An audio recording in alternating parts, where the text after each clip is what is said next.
menjadi emas yang ditulis pada siang hari ini. Sebelumnya, ada yang bisa saya bantu, Bu?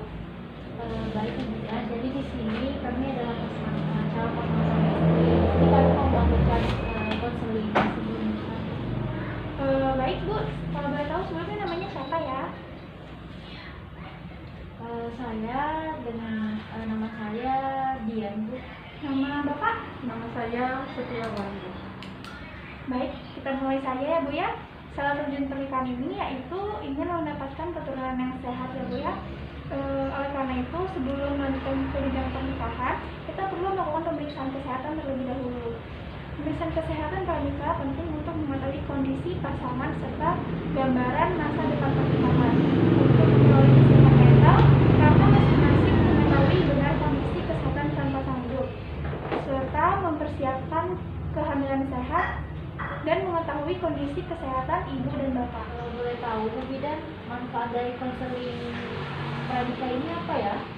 Baik, sesuai dengan penjelasan saya sebelumnya, ini untuk mempersiapkan kehamilan sehat serta mengetahui kondisi kesehatan ibu maupun bapak. Nah, jika ternyata ditemukan masalah dalam kesehatan ibu atau bapak, maka kita akan melakukan sesegera mungkin melakukan pemeriksaan lebih lanjut untuk mencari jalan-jalannya. Pemeriksaan apa ya saja yang dilakukan Bu Bidan? Pemeriksaan ini berupa pemeriksaan laboratorium dan juga pemeriksaan lainnya, yaitu berupa pemeriksaan status gizi ibu, meliputi BB, tinggi badan, lelah, serta IMT ibu. Namun pada pertemuan kali ini saya hanya akan melakukan pemeriksaan pada status gizi ibu ya. Kapan kita melakukan pemeriksaan itu Bu Bidan? Idealnya pemeriksaan pernikahan dilakukan 6 bulan sebelum dilangsungkannya. Namun ukuran ideal itu juga bersifat fleksibel. Tidak ada kepastian yang ketat, artinya tes kesehatan pranikah dapat dilakukan kapanpun selama pernikahan belum berlangsung dan bila pasangan merasa sudah siap. Kita akan sekarang ya, apakah ibu sudah bersedia untuk melakukan pemeriksaan? Ya Bu Bidan, saya sepertinya. Baik. Saya boleh tahu tinggi badan ibu berapa? Tinggi badan saya 197 cm Bu Bidan. Baik. Mari Bu, kita akan melakukan pemeriksaan berat badan.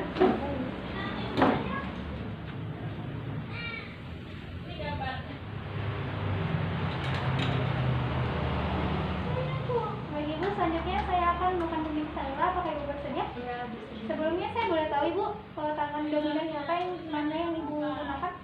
Sebelah kanan. Oh, baik, saya melakukan pemeriksaan sebelah kiri. Saya akan meluruskan Ibu tangannya. Ini ya Bu ya.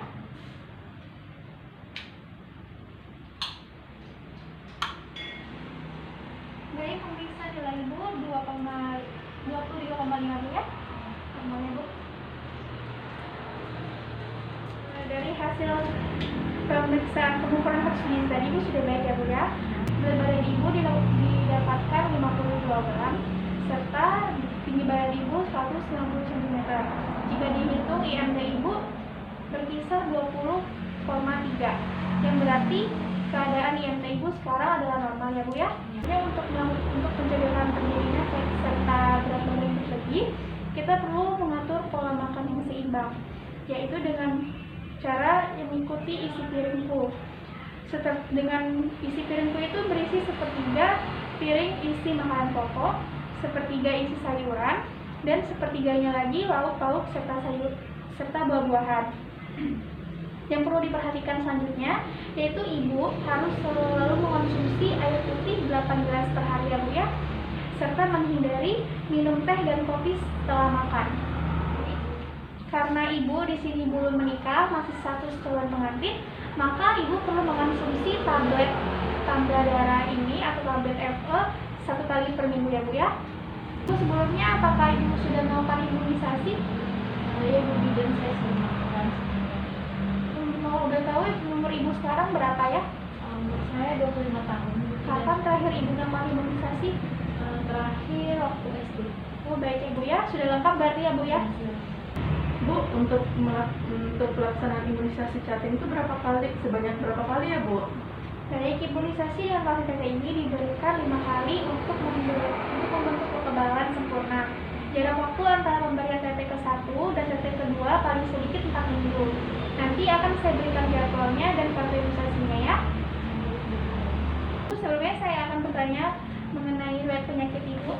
Apakah sebelumnya ibu mengalami anemia, BM, hepatitis B, malaria, tos, thalassemia, dan hemofilia? Tidak ada, Bu. Tidak ada, Bu ya. Selanjutnya saya akan menjelaskan penyakit anemia terlebih dahulu lagi ya. Baik Ibu, selanjutnya saya akan menjelaskan beberapa penyakit yang telah saya sebutkan tadi. Karena beberapa penyakit tersebut akan memiliki dampak dari keturunan Ibu.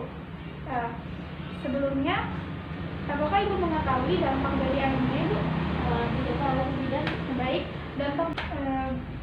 dampak dari anemia ini yaitu pertumbuhan bayi yang terhambat, berat bayi lahir rendah, bayi lahir sebelum waktunya, yaitu terjadinya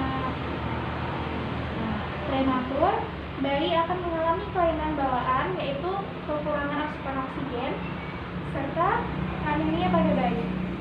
Kemudian jadi kalau misalkan anemia itu ciri-cirinya seperti apa ya, Bu?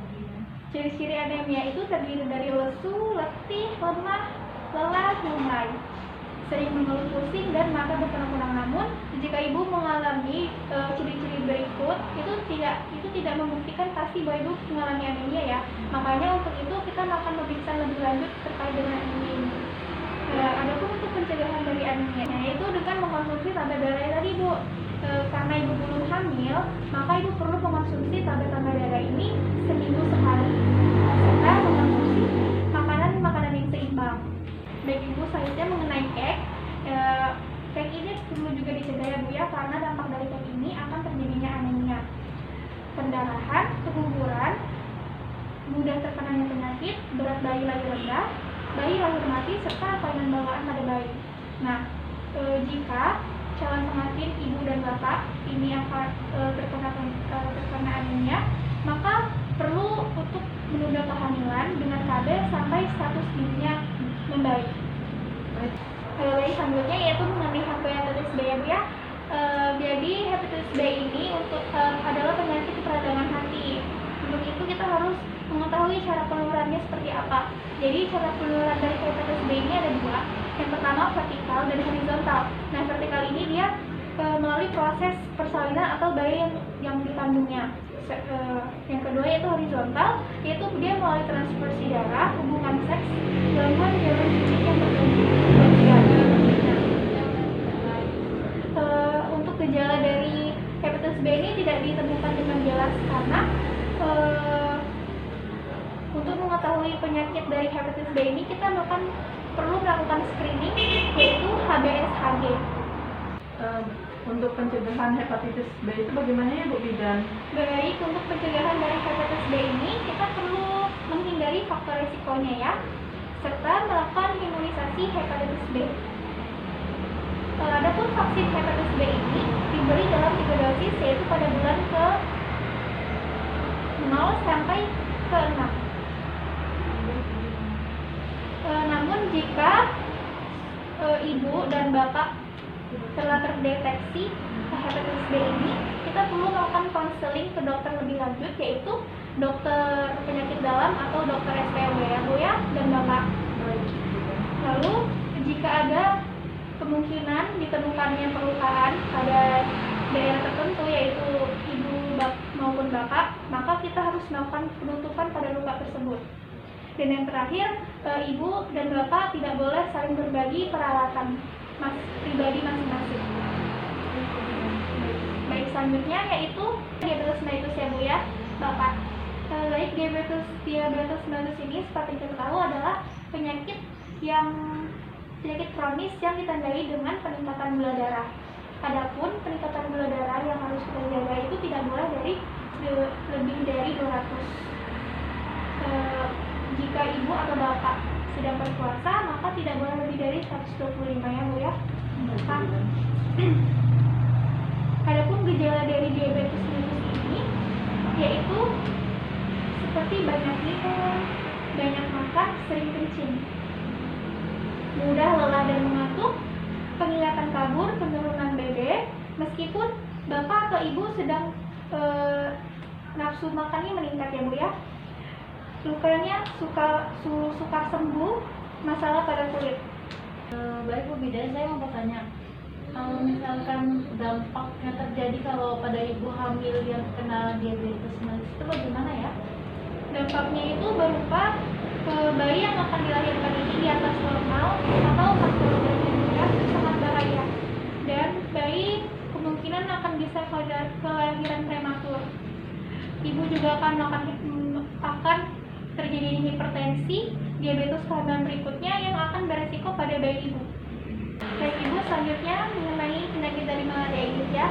Penyakit malaria ini merupakan penyakit yang tidak menurun dan tidak menular juga. Namun penyakit ini ditularkan oleh minum Aedes aegypti. Sebelumnya, Bapak dan Ibu apakah tinggal di daerah yang endemis atau tidak? Kalau saya pribadi, saya itu tinggal di tempat yang biasa saja, tidak terlalu banyak pepohonan ataupun sarapan.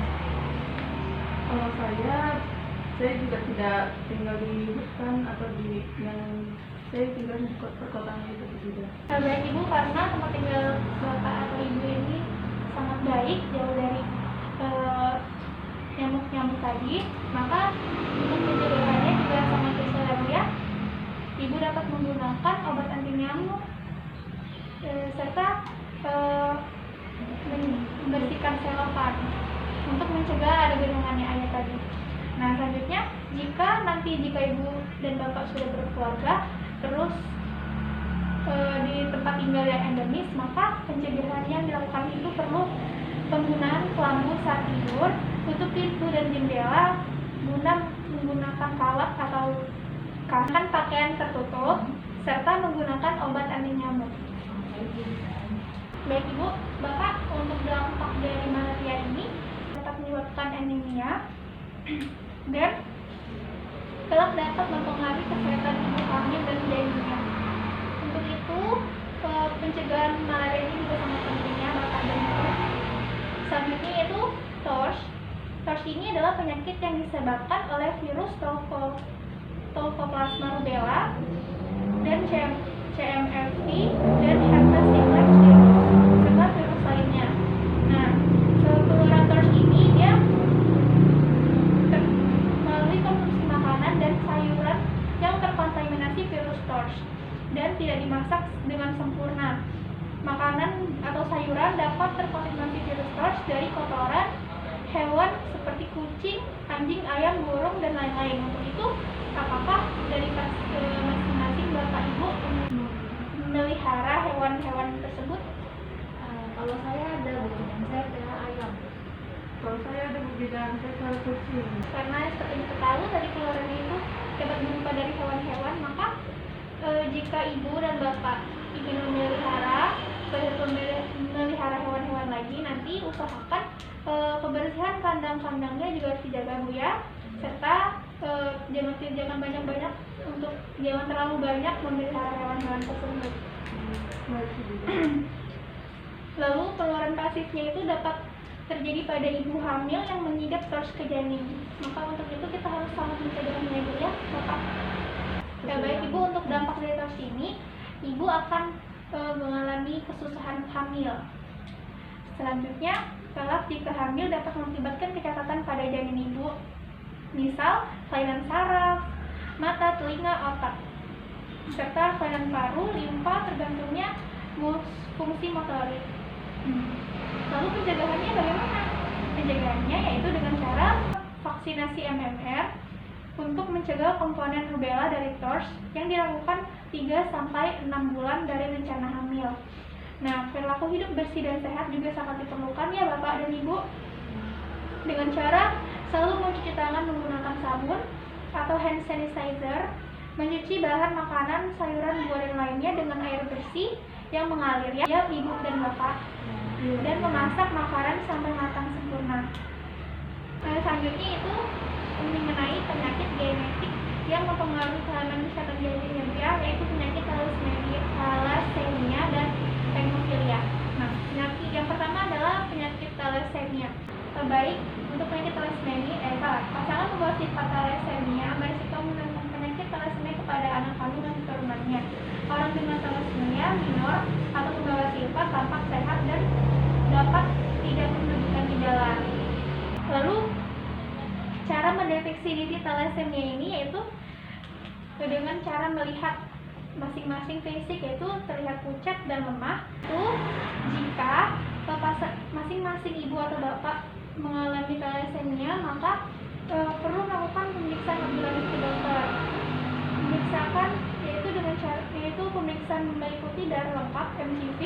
Jika pasangan ibu atau bapak, jika masing-masing ibu dan bapak mengalami thalassemia sifat, sangat perlu diperhatikan, tidak boleh hamil ya Bu, karena jika hamil maka ini akan mempengaruhi keturunan selanjutnya. Adapun dampak dari thalassemia ini, dia akan melakukan transfusi darah seumur hidup. Jika bapak dan ibu ingin melakukan hubungan seks, maka perlu menggunakan kontrasepsi.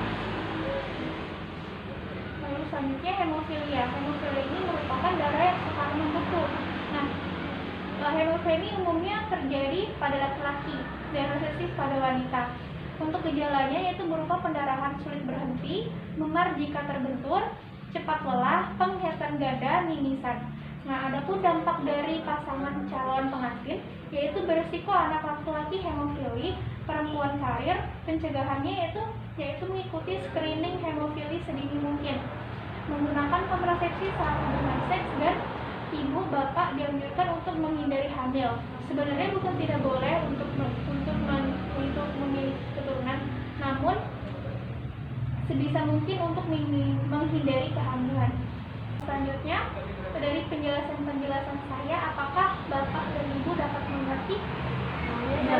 Ya, apakah ada yang ditanyakan lagi? Tidak ada, Bu Bidan, saya sudah sangat jelas penjelasannya. Baik. Bu Bidan, kalau begitu terima kasih atas konselingnya. Terima kasih banyak, kami sudah sangat paham. Selanjutnya kami pulang dulu ya Bu Bidan. Terima kasih banyak. Terima kasih sama-sama.